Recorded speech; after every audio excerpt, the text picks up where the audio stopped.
Hi, and welcome to our webinar that we'll be hosting today. Today we're going to be talking about best methods for budgeting and forecasting using TM1. My name is Brendan Austin. I am the FPM lead for LPA Software Solutions. I've been working with TM1 since the early 90s. Today we're going to be going over a couple of things. First, we're going to be talking about some challenges that people in various industries come up with forecasting and budgeting. Then we're going to take a closer look at one of the business processes that one of our customers had before implementing TM1. Then we're going to go over a detailed demo of budgeting and forecasting utilizing the TM1 product, and then we'll have a Q&A session.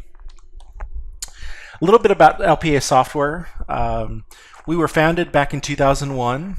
We have offices in Rochester, New York, Houston, Dallas, and Cleveland. We currently have over 100 active clients. We're growing about 30% year over year. And we're considered an IBM Premier Business Partner. So some of the challenges that people face when they're talking about budgeting and forecasting are listed on this page. The first one is probably the biggest. A lot of low value activities take up the greatest portion of the time. So this is where people are coming up with data, with inputs to the budgeting number, ultimately the number. They're updating offline spreadsheets. They're having to have multiple conversations with different department heads. They're having to coordinate numbers, etc. So they're spending a whole lot of time to come up with a set of numbers. They're typically not driver based, etc. So they're spending a lot of time doing these low value activities to come up with a number. Number two is, more oftentimes than not, the minute you finish a plan or a budget, no longer do you finish it, but it's already out of date. So a lot of companies do their budgeting and budgeting at the end of the previous year for the next year. And by the time they've gotten into January or February, they've had significant business changes, which actually should impact their budget significantly. But because the budgeting process is so daunting and so complex, they typically leave that budget alone and it becomes meaningless at that point. Planning participation is too limited. That's typically because the budgeting process is so daunting, typically, that people limit the amount of people that it can actually join in that process. Spreadsheets are inflexible. We all know that using Excel is a fallback for the budgeting process, and you can definitely create links to different sheets and formulas, etc. But there is some danger in doing that, and that somebody could invalidate a formula, change a formula, make a mistake, and therefore impact your budgeting numbers in the end. So it's cautionary to use Microsoft Excel as your budgeting tool. The next is files used to create the budgets, and the forecast has to be exchanged between the users. Because you're on a disconnected system typically, and most people in their first iteration of a budgeting process they're either having to save those files centrally in a location that everybody can get to, or they're emailing files back and forth to justify budget numbers, etc. So it becomes a big pain. The next one is data aggregation is difficult, and this will demonstrate when we go through our use case from one of our previous customers. Whereas when you've got multiple locations or multiple cost centers or multiple departments that you're budgeting and or forecasting for, and you're doing it in an offline system or via Excel, you're having to aggregate at a corporate level all those budgets and forecasts into one centralized either file or database or something. That can be very difficult, especially when changes need to be made or multiple iterations need to be done. And lastly, communication and plans significant changes. If once everything's rolled up to corporate, a change needs to be made and pushed back out to all the locations, that's typically difficult if you don't have a system wrapped around that. You either have to redo all the spreadsheets or do a mass email or have a mass meeting or something to go over those changes. So a quick just overview of a process that we actually came across with one of our clients. This was a client that had 235 locations that they managed and operated throughout the United States. And before they had TM1, they actually employed 3 full-time financial analysts, degree accountants, that would update all 235 spreadsheets. They had a separate spreadsheet for each location, and each one of these spreadsheets had approximately 10 to 12 tabs within each spreadsheet. All those spreadsheets had to be updated every month with the actuals from the previous month. And so they were doing a rolling forecast and budget every month. So corporate would update those 235 spreadsheets, and they would email them out to the location managers at all 235 locations, as well as the middle managers that were above multiple locations. Location managers would open up their spreadsheet, make their changes in their document as well, oftentimes adding columns, adding rows, changing formulas, etc. They would then review those with the middle managers, typically on site, and then it was the middle manager's responsibility to upload those spreadsheets to an FTP site, which then corporate would then each individually download each one of the 235 spreadsheets, make sure that they were in the same file layout, and then create the links between all 235 into the master. The problem was, it was a very time-consuming task. It would typically take the corporate group approximately 2 business weeks to complete. And if the users added any rows or columns or changed formulas, it was a task to try to figure out what that was and to incorporate those changes. The other thing happened, that is, if there needed to be a change from the top, they needed to start over again. So the whole process started over again. So what it meant was, for this company that was doing monthly forecasts, by the time the forecast was actually completed, the month was typically over. So they questioned, why are we doing a forecast or a budget at all? Why does it make sense? So they came to us. We actually implemented TM1, and some of their requirements were, and that we fulfilled those requirements, were the system had to be adaptive. So they needed to have a system that they could easily change themselves. We didn't need to have an IT degree or an IT person go in and change forms or templates or calculations, etc. It needed to be timely. So they wanted to update their actuals in their system every day so that their users could go in and see up-to-date information as spend to date and compare that with their forecast and their budget. They wanted it to be integrated. So they wanted it to be one system to see all the information from all of these disparate systems. Collaborative, they wanted a workflow built into the process so that the location managers could go in, submit their forecasts and their budgets, have them approved by the middle managers, and then have those rolled up to corporate automatically with that online approval process. It had to be relevant. So we didn't want to push something out that just didn't make sense to these location managers. It needed to be specific to their business, and that it was accurate. So the data is being tied out for actuals behind the scenes, etc. on a daily basis. And above all, it needed to be easy. Some of these location managers, they're operating their location. They're also doing personnel tasks as well.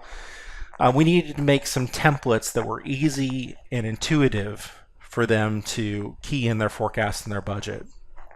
And lastly, we needed to eliminate the reliance on IT resources. When it comes down to it, the budget and the forecast process is a business process, and we didn't want to burden IT with a technology that required them to support it on a day-by-day basis. So what we did is we came in and we implemented TM1 for them. And so going over the demonstration, what we're going to show you is how you can use TM1 to create rolling forecasts for revenue and expenses and or budgets. We're going to show you the automated consolidation and roll-up of data. We're going to go at the user experience from a variety of viewpoints. So we're going to do some online using web products. We're going to do some offline, show you some of the mobile capabilities. There's an Excel interface that we're going to go through as well. And we're going to go at it from a couple different viewpoints. So we're going to first come in as a general manager of a location, actually going in and updating a forecast. Then we'll go in as a middle line manager and actually review those forecasts and budgets that are in the system. And then we'll come in as a corporate user as more of an administrator type function and do some slicing and dicing and administration of the tool. We're going to start the demo by setting the stage for the environment that we're going to be working with. We've set up an environment here at LPA. The company that we're working with is a fictitious company called Widget Incorporated. Widget Incorporated sells widgets across the United States in various different locations. And the location managers for each location are responsible for going in on a monthly basis and entering in the forecasted revenue sales, as well as reviewing the expenses that are for the most part driver based for their locations. Today I'm going to be logging in as a user called Clay Rogers, and he's filling in for a manager at Cannon Beach. So we'll do some data entry for the Cannon Beach location, as well as reviewing some of the other forecasts for the other locations that have been keyed in. So here we're going to begin logged in as Clay Rogers. Right now we're in the TM1 contributor application, which shows the entire organization, and again it's based on security. So because I am a regional vice president and I've got view access to the entire organization, when I log in I can actually see all of the regions within the company, and if I start drilling down on those regions I can actually see each location within that region. Like I had mentioned before, this first pass at the data, I'm going to actually be keying in some data for the Cannon Beach location. Manager is out on vacation and has asked me to update their forecast for them since they report to me. I was willing to do so. So quickly I can see within this west region that I've expanded, I can see the locations within the west region. I can see the ones that have actually completed their forecast at this point. They're indicated by the green lock symbol. The ones with the orange square next to them are indicated that they've started the process. Someone has actually opened the template and has taken ownership of it. The ones with the red square next to them indicate that the template has not even been opened yet. So if you guys are at the end of your forecasting window, if you will, at the end of the month, you can come in here and see which locations have actually even touched the template yet. And then it rolls up those statuses for the entire region. So I can see West region as a whole has been started, North region as a whole has been started. The South and the East, actually all the locations under there, none of them have been touched yet. So there's some work to do for those two regions. But I'm going to go ahead and go into the Cannon Beach location now. And I'm going to come over here to the left, the right-hand side of the window. And here I can see some additional information about that location's forecast. Here I can see, again, the status. I can see who the owner of that forecast is right now, which is my user account, which I'm logged in as right now. I can see who owns that and who the reviewer is going to be when it actually goes up for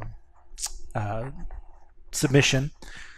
I can see the last time the data was submitted and saved.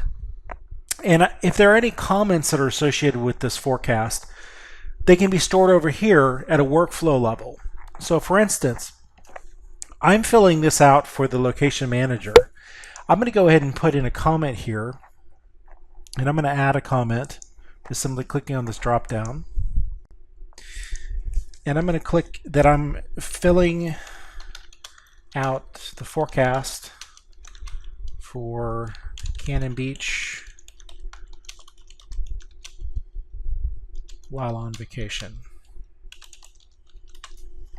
And I can put an attachment to that comment if I want to and save it. And now, for whoever is either looking at the Cannon Beach forecast or looking at the West region or looking at the Total Widget Incorporated forecast, they can actually see that this location has a comment associated with it. And they can drill into that comment and look at any information that's in that comment itself. To actually open up the template, I'm going to click on the link on the left. From here on out, everything that you see, the tabs, columns, the rows, etc., are completely customizable. So LPA can come in, work with your business, and figure out what reports and what templates you actually need to see, and build those templates to facilitate that. Okay. The way this model has been built is the first tab is our revenue forecast. And I've got the line items that I sell as rows. Embedded on those rows, I've got a forecast number, a budget number, and a last year for informational purposes. For this, in this instance, we're asking to update the forecast only. And then I've got the months of the year across as columns on the top. Up here you can see I'm looking at 2015 and I'm looking at the Cannon Beach location. So I can come in here and make changes to this forecast. I can update it, etc. By simply typing in the numbers, or I could copy and paste from Excel. The minute I hit enter, you'll notice that any numbers that I'm changing here are showing up in blue. Okay. And not only are the numbers that are showing up in blue, anything to the right or down that is impacted by those numbers changing are also updating in blue. Okay, so for instance, my total year cancellation charges, my total year miscellaneous add-on sales, my total year sales revenue just changed because I changed the January, February, March components of those. You'll notice in a minute when we go to the Departmental Expenses tab, I have a lot of my expenses that are automatically driven off of sales. There's some line items that are driven off sales. Those have automatically changed as well. And when we go to the Monthly Forecast tab, we can actually see those replicate all the way down to the net income. Okay, so you can see where we've done just a little bit of data entry and it's replicated all the way down. If I come over to the expense side now, so you'll notice on this template, January through May, my forecast information is pretty much grayed out. The column that I'm actually updating is this rate column, and I'm updating the forecast lines, if you will, in this template. And January through April, rather, are grayed out. The reason is because we built this model, and it's completely up to the client to figure out if they want to do this or not. But this is a rolling forecast. The model believes that we're in May of 2015 at this point. So January through April at this point have actualized. So those months, January through April, are actually showing our actuals have come into a forecast. The forecast numbers have been replaced with actuals. At this point, the only thing that the forecaster can update are May through December. And ultimately, it's really the May numbers that we're really concerned with at this point. But if they know that things may change through the end of the year, they can actually update those as well. Here we can update the actual drivers for these accounts. Some of them are pre-calculated, some of them are not. So for instance, if I come down to the vacation pay, the vacation pay is forecasted at a rate of 1% of total salaries and wages for my location. I don't need to figure out necessarily the dollar amount. I just need to know what the percentage is running. I can change that percentage by simply keying over it. When I click enter, the system's going to recalculate that dollar amount for me. It's going to reaggregate it to my total payroll and related roll-up, and it will replicate it all the way down to my net income for my forecast for this month. I've also got some items that are just flat dollar amounts. So here is a $920 flat fee for supervisors for the month, I can see that last month when actuals came in, I was actually at 1,452. And I had budgeted 1,700 last month, and I only budgeted at 800 this month. So I may want to go ahead and update this rate a little bit. I think it's going to run more like $1,500 this month. So I'm going to go ahead and click 15. Again, the system's recalculated that for me. But now I want to add a comment to that as well. So not only so that when the manager comes back and they're looking at the forecast that I submitted for them next month, but also if I come back to here, I want to know why I changed that number, and maybe anybody that's reviewing this would know why that number changed as well. Just like in Excel, I can add a comment to any one of these intersections. I can simply right-click on the cell, click Add Comment, and I'm going to say adjusted to April actual, and click OK. And you'll see a little red hashtag show up in the corner of that cell, indicating that there is a comment associated with that. That comment will stay with that cell from here on out. Okay? So when I come in and do my forecast next month, this column will show that red hashtag, and actually go back to that line item and look at that comment again. I can also add additional comments at that point as well. Okay. So here I've gone through and I've updated my expenses and everything's aggregating fine, and I come over to monthly forecast now, and I actually see the entire year as a whole, okay, for my location. So I can see all my sales, all of my expenses. I can drill all the way down to my net income. So I can see that if I submitted my forecast right this second to my manager, I'm projecting that for the year I'm going to be an $18.812 million net income for my location. Okay. I can see that I had budgeted, when I did my budget last year, where I thought I was going to be in 2015, I thought I'd only be at a $15.5 million. So I'm doing much better than I had budgeted last year. And I'm doing stellar as compared to what I was doing last year. Okay. And there may be some comments that I want to, put on those two locations that I can. Maybe there's some things that have changed in the market. Maybe my capacity has changed this year, and I can make notations of that.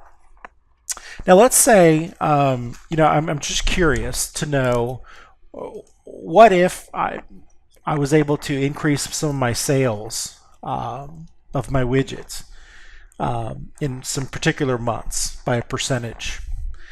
How would that impact my net income? What would my bottom dollar be? Remember, I've got a bunch of expenses that are driven off of sales.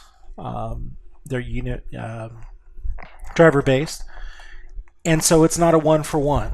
Okay, so I want to do some what-if scenario planning here. I can do that by using the TM1 sandboxing capabilities.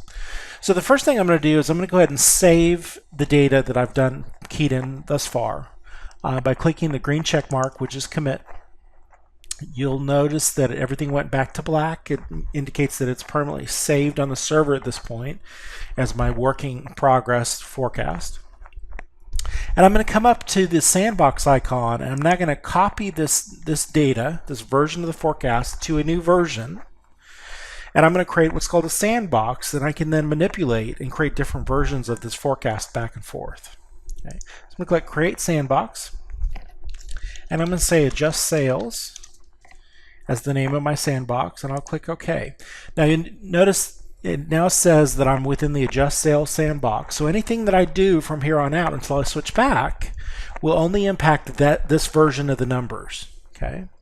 So what I'm going to do is I'm going to come back to revenues this time, and I'm going to say, well, what if I could come in and sell some item 3s throughout the year? How would that impact me? Okay, and I can only influence May through December. So I'm going to come in and pick May through December, and I'm going to right click, and I'm going to do what's called the data spread here. And what a data spread is a built-in functionality that comes with TM1 that allows you to enter data at an aggregated level and have it push that data down. okay, or adjust the data. Here I'm going to do a repeat, and I'm going to put the same value in each month. And here I'm going to say I'm going to add potentially sell 5,000 units per month of item 3. Okay, so 5,000 units from May till December is $40,000, $5,000 in sales, sorry. So it reaggregated my total sales, my total revenue, etc. And then let's say up here, what if I can change the add-ons from May to December? Maybe I increase it by 20%. I'm going to select those numbers, do a data spread here, and I'm going to do a percent change, and I'm going to add 20% to here. And I'm going to add, click apply. You notice each one of the months changed by 20%. It reaggregated, gave me a new revenue number. If I wanted to, I can change some of the expenses as well. You'll notice that my expenses have changed or highlighted in blue automatically based upon my new sales numbers. And now if I come to monthly forecast, it will aggregate the entire model, and I can see that if I made those changes, I'd be at almost a $19 million net income versus, and I can jump back to my original version, and I can see I was at 18.8. Okay, so I was able to increase my net income, and I can create as many of those different versions of the forecast as I want to. And then I can decide which one of those versions I really want to submit as my final version. I'm going to submit my original version, the default, as my final. You also notice here on the screen, a lot of these cells have white background. That indicates that they are open for data entry at this point. They're unlocked. When I hit this submit button up here, system's going to do two things. One, it's going to change the title bar. It now says locked. And two, it's going to lock this entire forecast for my location.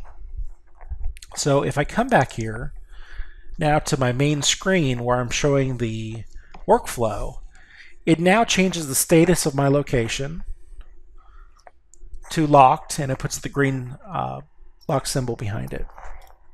Okay. Now, as a regional VP, because I've got security access to do so, I may want to look at my entire region and see how my entire region's doing, or maybe the entire company.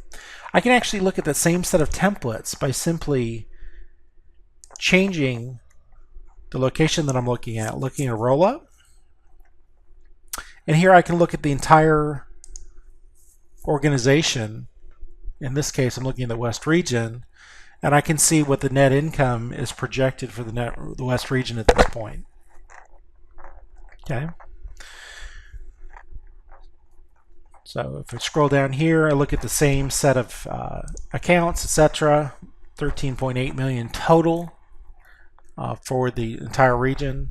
If I wanted to start drilling down on individual locations, I can simply drill down here and pick individual locations under that region. At this point, I'm going to go to my iPad application, and I'm going to look at the same forecast through my mobile TM1 contributor. This main screen here shows me the same workflow that I was looking at before through the web version. Here I can see the regions under the sales organization, so I can drill up, drill down on those. I can see that the statuses are indicated the same way as they are on the web. Here, if I want to drill down in the West region, I can actually look at the individual locations under there. I can see that Clay Rogers is the owner of Cannon Beach, which is what is selected right now. I can actually submit, change, and or reject my forecast directly from here. So right up here on the upper right hand corner, I can actually reject this forecast for Cannon Beach, which then reopens it for me for data entry. So I can actually come back in to my revenues for Cannon Beach and actually come in and change these numbers now and update them is what I need to. So here I'm going to come in and change this number for June. I'm going to change it to 1600, 1690, hit done. You notice when I do so, it changes right there on the screen. I can update that change and permanently save it by clicking the commit button. It highlights in green for me anything that's changed, and also bolds it for me. So now I can come back to my total forecast, monthly forecast, and look at my new net income for the period. Scroll all the way to the bottom and look and see where I'm going to hit now for the month. I have the ability to scroll in, etc. I can dynamically chart things if I want to by going to my options and looking at it in a chart layout, or I can look at it just the grid as well. Okay, so I have the same capabilities both in an online and an offline capabilities via the mobile device. This is directly through the iTunes store. This can be downloaded. I'm going to go ahead and submit my Cannon Beach budget at this point. And next we'll be going over to the mobile dashboarding device through the iPad.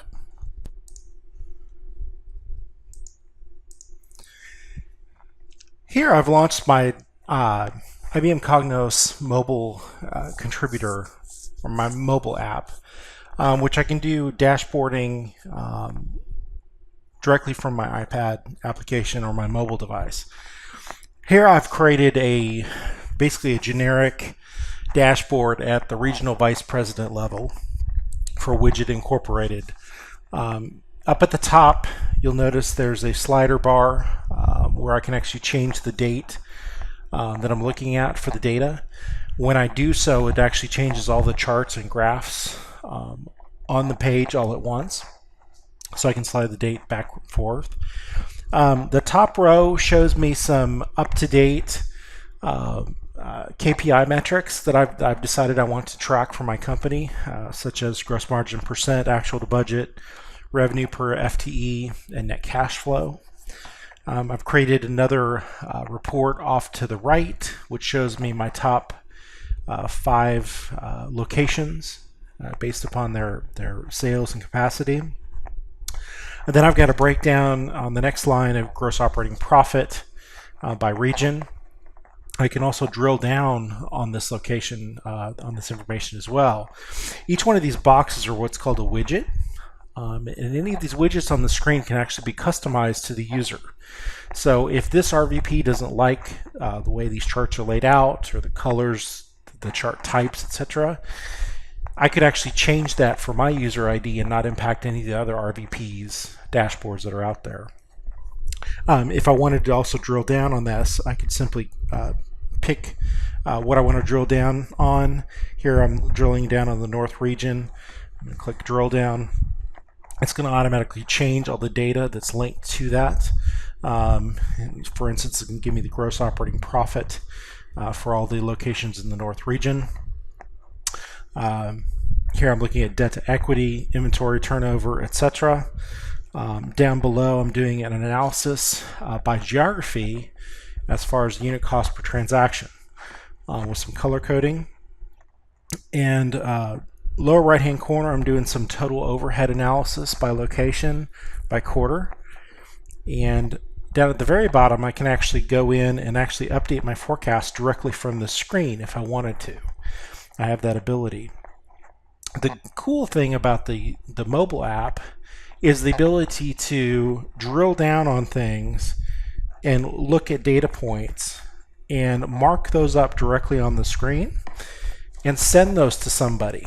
So for instance, I'm particularly concerned about my February inventory turnover.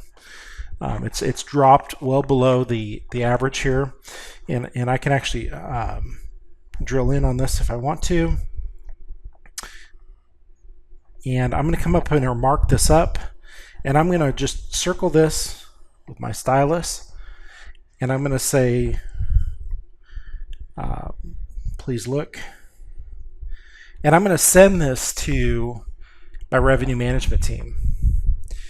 And not only does it take the screenshot of the dashboard that I've drilled in on, it also creates a link directly to this ad hoc dashboard as well, so that when the recipient gets this email, they can click directly on that link, look and see exactly what I was looking at, and be able to answer the question immediately, looking at the same version of the data that I was honing in on.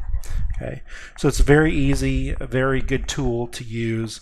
Again, this can be done on or offline, but it's a standard TM1 functionality with Cognos BI now on the mobile contributors.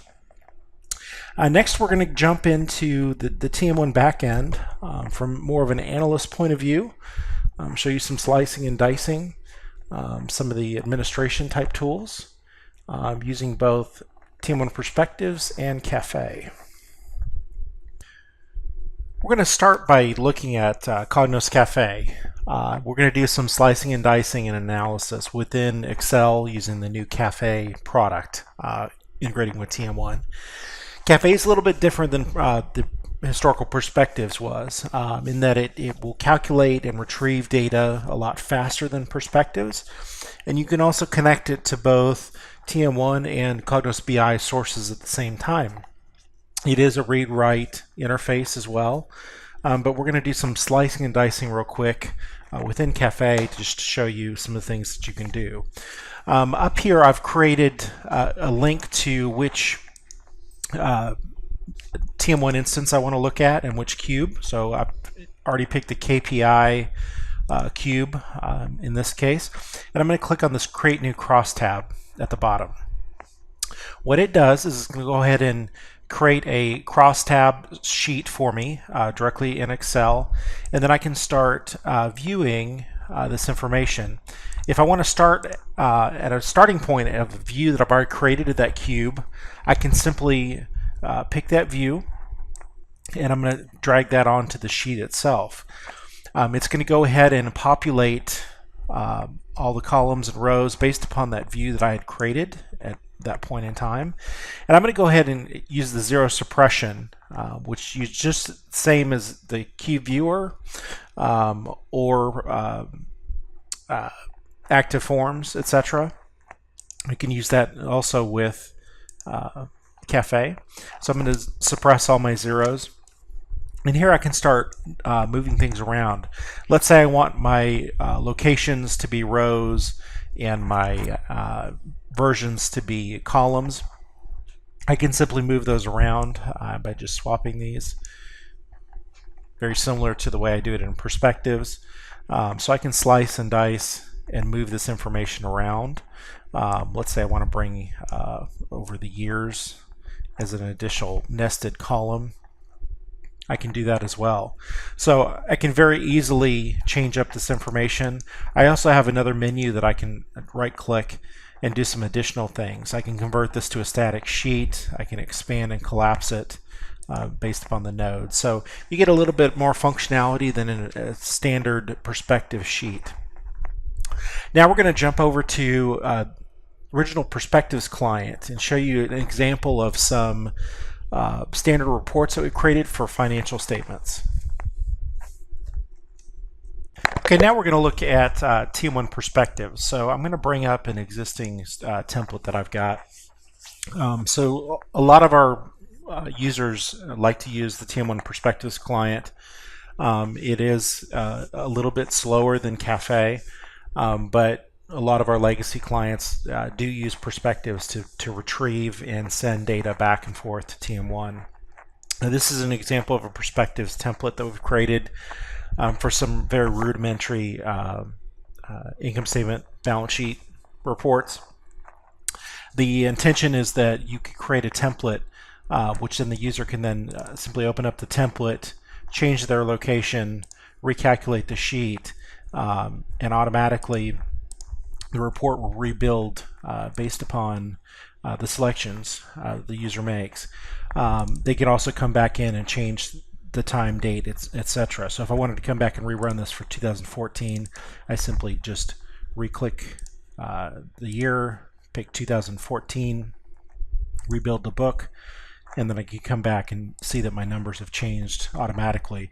I can also drill up and drill down as well, depending on how I created my spreadsheet to look at the data.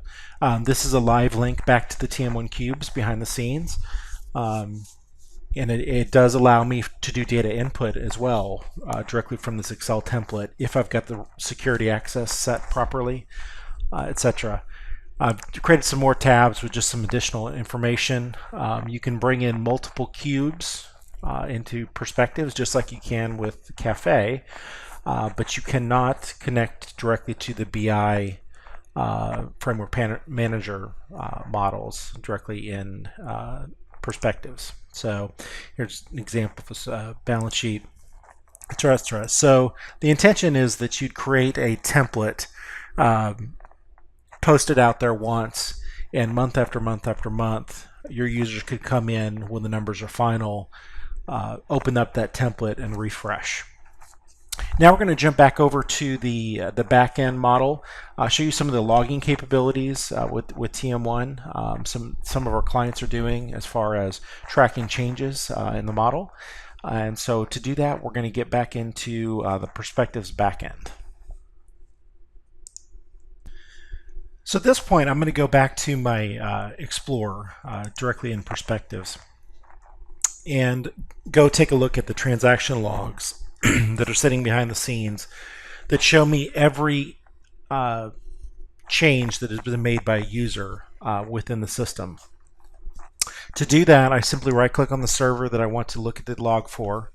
I'm going to go view the transaction log, and I'm going to go back in and hone this this transaction log down to one particular cube that I've been updating, which is the forecast cube. If I knew what maybe location I wanted to hone in on, I could select that location here, or which days, or if I wanted to just see everything that's been keyed in the last day or so, I can leave it open here. I'm going to click OK. And you'll notice nothing came in.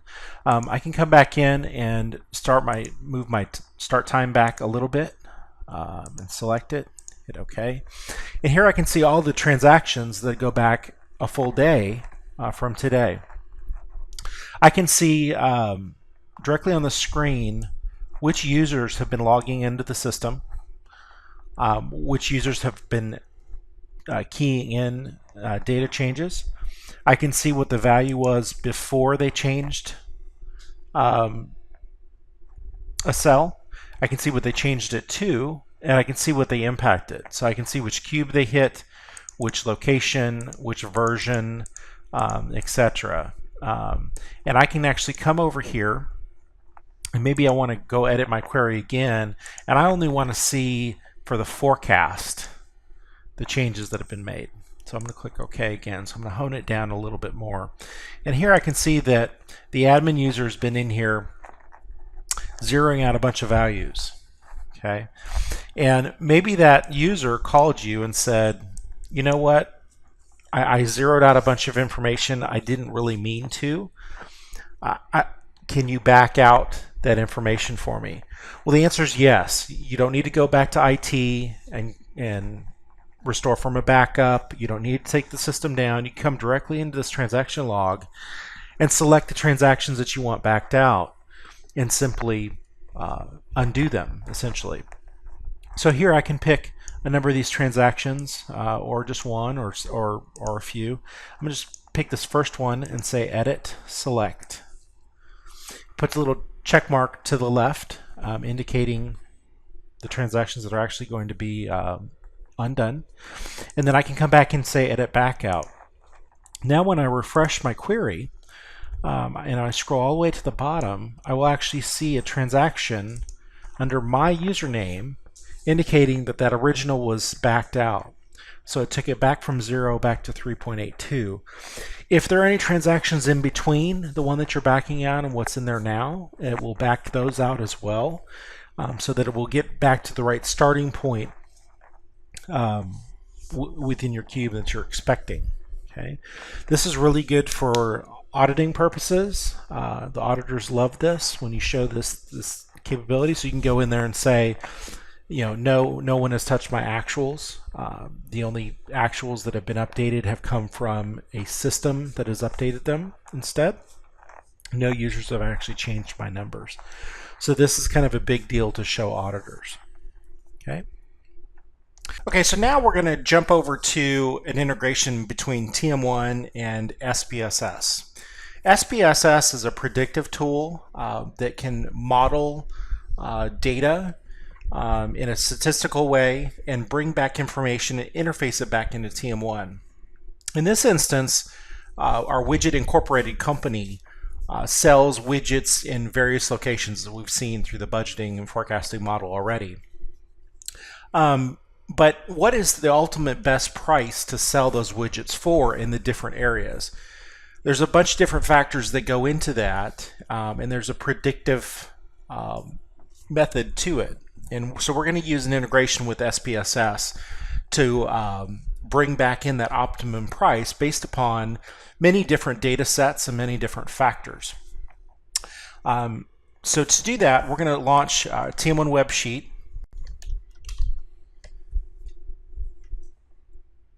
Called revenue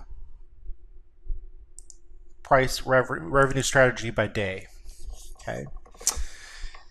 And the intent is that we would come in, pick the location that we want to run this report for, the analysis for, and this we're going to stay within the Cannon Beach area. And it's going to then replicate all this data,